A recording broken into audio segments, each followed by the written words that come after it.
If you have visited Las Vegas in the last 30 years, you have heard of the Rio, that neon explosion of fireworks on its marquee, the Brazilian-themed towers glowing off Flamingo Road, the Carnival World Buffet that people still talk about. For a stretch in the 90s and early 2000s, the Rio was one of the most exciting places in Las Vegas. Then something went wrong, and it stayed wrong for a long time. But this year, the Rio story took another dramatic turn. A Wall Street firm you have probably never heard of just seized majority control of the property. The top executives are gone, and Las Vegas is watching closely to see whether this off-strip casino finally gets its act together or quietly fades out. We are going to break down exactly what happened, what the money actually tells us, and what it means if you are thinking about staying or gambling at the Rio right now. The Rio opened on January 15th, 1990. It was built by Anthony Marnell and his company Marnell Corrao Associates, and it was immediately different from everything else in Las Vegas. It was the first all-suite hotel in the city. No standard rooms, just full suites in every category. The floor-to-ceiling windows, the bold Brazilian carnival theme, the Ipanema cocktail servers, the white sand at the pool deck. It was genuinely innovative for its time. And it worked. The Rio thrived. The location, just off the strip on Flamingo Road, turned out to be an asset, not a liability. Close enough to attract tourists, removed enough to appeal to locals who wanted something different. Marnell reinvested heavily in the property, adding a second tower in 1997, the Masquerade Tower, along with the Masquerade Village retail complex and the famous Masquerade Show in the Sky, where performers on suspended floats circled the casino ceiling and tossed beads to the crowd below. In 1999, Harrah's Entertainment, which would later become Caesars Entertainment, bought the Rio for $766 million. That number is worth remembering. Under Caesars, the Rio had some real wins. Penn and Teller began their residency there in 2001 and became the longest-running headliners in Las Vegas history. The World Series of Poker moved to the Rio in 2005 and made its home there for 17 consecutive years, turning the property into a legitimate destination for serious poker players every summer. But underneath those anchors, the property was being neglected. Caesars spent hundreds of millions of dollars upgrading its strip properties. The Bellagio, Caesars Palace, Horseshoe. None of that money went to the Rio. By the mid-2000s, the decline was visible to anyone who walked through the doors. The Masquerade Show in the Sky was shut down permanently. The zip line closed.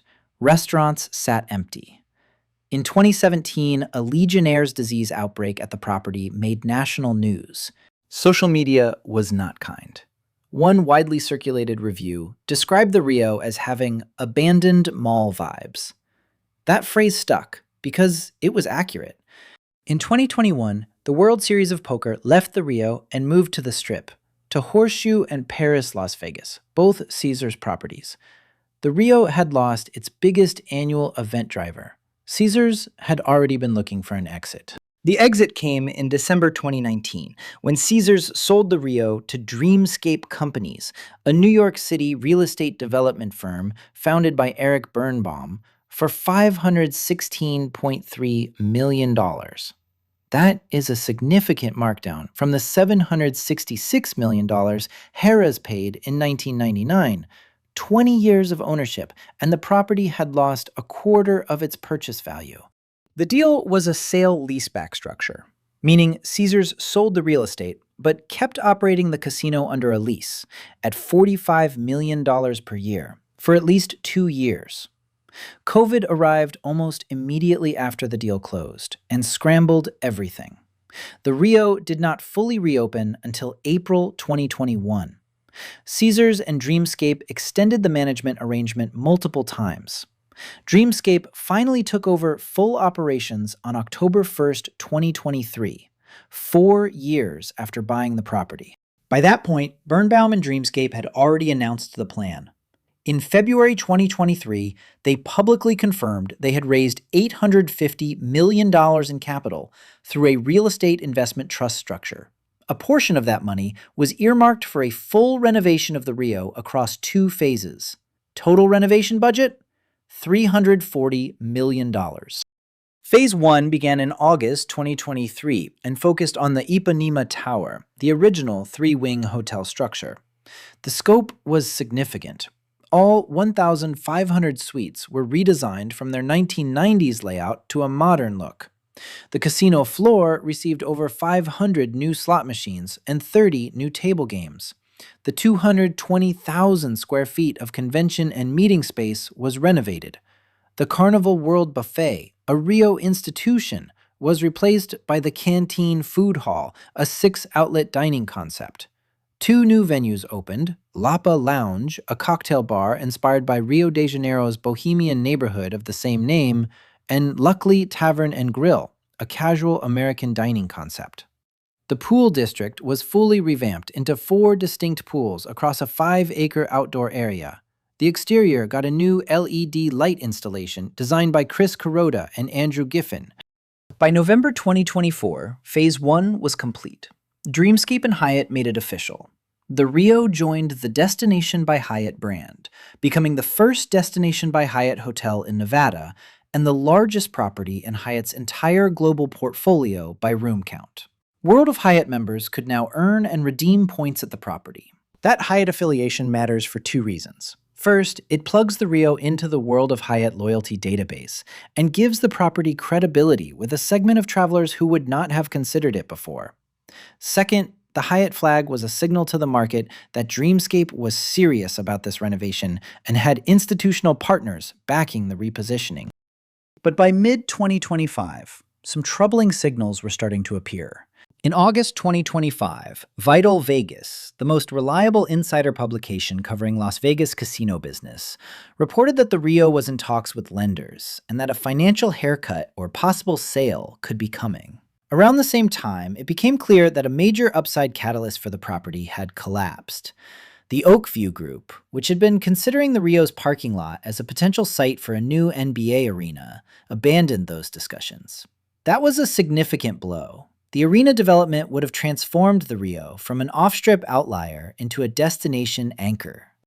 Also in August 2025, Dreamscape closed a $176.5 million CPACE loan, a commercial property-assessed clean energy financing, from a company called Peachtree Group. This was the largest CPACE transaction in Peachtree's history, and one of the biggest ever completed in the United States. The loan was structured retroactively, meaning it reimbursed costs already incurred during Phase 1 and allowed Dreamscape to pay down its existing senior debt. Closing it in under 60 days was notable. The CPACE financing was real money that stabilized the capital stack. But the underlying message was also clear. Dreamscape needed liquidity, and it needed it quickly. The senior loan had to come down.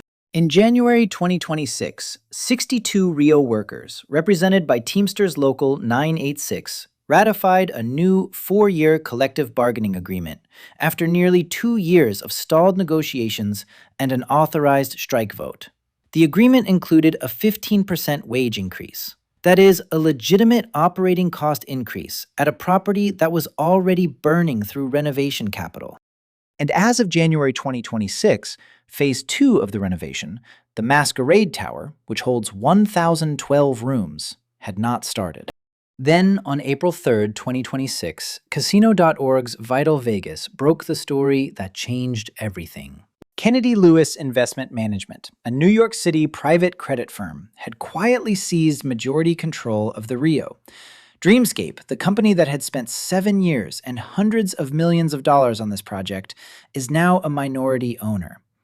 A previous minority stakeholder, longtime casino executive Bill McBeath, was bought out by Kennedy Lewis and is no longer in the ownership group at all. Who is Kennedy Lewis? This is important context that most coverage glossed over. Kennedy Lewis was founded in 2017 by David Kennedy Chain and Darren Lewis Richman. It is not a traditional real estate investor. It is not a casino operator. It is a private credit firm with over $33 billion in assets under management as of late 2025.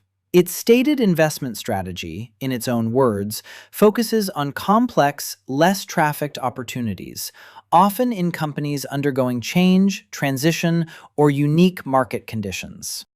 In plain language, Kennedy Lewis specializes in distressed or transitioning businesses where they can provide capital, take control, and drive value. This is not a passive investment. When a firm like Kennedy Lewis takes a majority stake in a casino resort, they are not there to collect a coupon. They are there to restructure, redirect, and ultimately exit at a profit. The ownership shift immediately triggered a significant executive shakeup.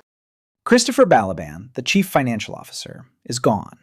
He has since taken a finance role at Grand Sierra Resort in Reno. Michelle Engstrom, the vice president of marketing, is gone, replaced by Vincent Lentini, whose background includes roles at Affinity Gaming, Hard Rock Biloxi, and Caesars Entertainment. Lorraine Clifford, the vice president of global sales, is also gone. CEO Patrick Miller, who was hired away from MGM Resorts International in January 2024, and who led the brand partnership with Hyatt, remains in his role. But industry sources have described his authority as diminished under the new ownership structure. The two figures, now seen as central to the Rio's strategic direction, are Lloyd Nathan, who chairs something called Rio Real Estate Holding Company LLC, and Pavan Kapoor, a former Caesars Entertainment executive who held roles including Chief Commercial Officer and Senior Vice President of Commercial Operations. Kapoor was originally brought in by Dreamscape to oversee commercial strategy. Under Kennedy Lewis, his influence has reportedly expanded significantly. The Masquerade Tower situation is the biggest unresolved question for anyone traveling to the Rio right now. It holds 1,012 rooms across 41 floors. That is roughly 40% of the property's total room inventory. As of this video, those rooms have not been renovated. Gaming was pulled from the Masquerade Tower's casino space. The area is used for special events, mostly on weekends. The rooftop Voodoo Steak restaurant and the hotel rooms in the tower remain open, but the space has a disjointed feel compared to the renovated Ipanema side. Whether Kennedy Lewis will greenlight Phase 2 is the central strategic question. A private credit firm taking over a property mid-renovation can go several ways.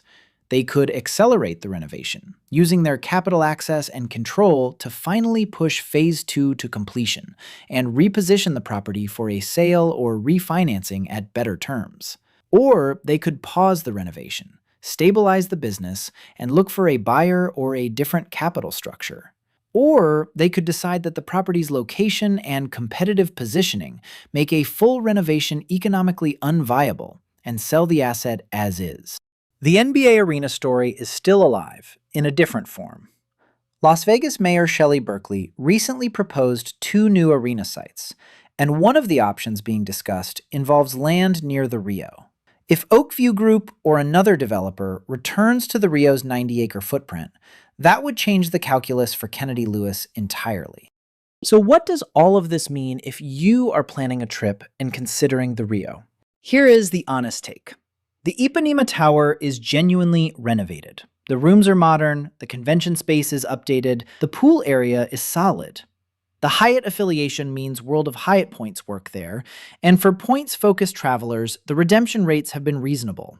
Penn and Teller are still performing. Their contract runs through 2026, and they remain the best legitimate show value in the city. Hash House A Go-Go and Guy Fieri's El Burro Borracho are both still operating on the casino floor. The location is what it is. The Rio is about 1 mile from the Strip, on Flamingo Road.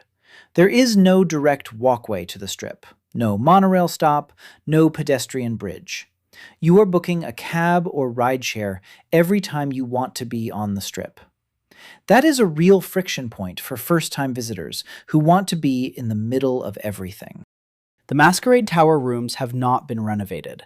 If you book at the Rio, confirm which tower your room is in. The Ipanema Tower is the renovated one. The Masquerade Tower is not. That is a meaningful difference in what you will experience. The casino floor is smaller and quieter than it used to be, and the Masquerade Tower gaming section has been largely removed from active play. For casual slot players or table game visitors, the floor is functional. For serious gamblers looking for action and energy, the Palms and Gold Coast next door have their own draws. The big picture is this. The Rio is mid-turnaround, under new majority ownership from a firm whose business model is built around financial restructuring of distressed assets. That is not a death sentence for the property. Some of the most successful turnarounds in Las Vegas history happened when hard-nosed financial operators took over properties that operators had run into the ground. But it does mean the next 12 to 24 months are critical, and the outcome is genuinely uncertain. The Rio has the bones to be a relevant property again. 90 acres, 2,520 suites, a Hyatt flag, a legitimate location with real convention capacity. The question is whether the new ownership can line up the capital, the management, and the strategy to finish what Dreamscape started. This is Vegas Decoded. Thanks for watching.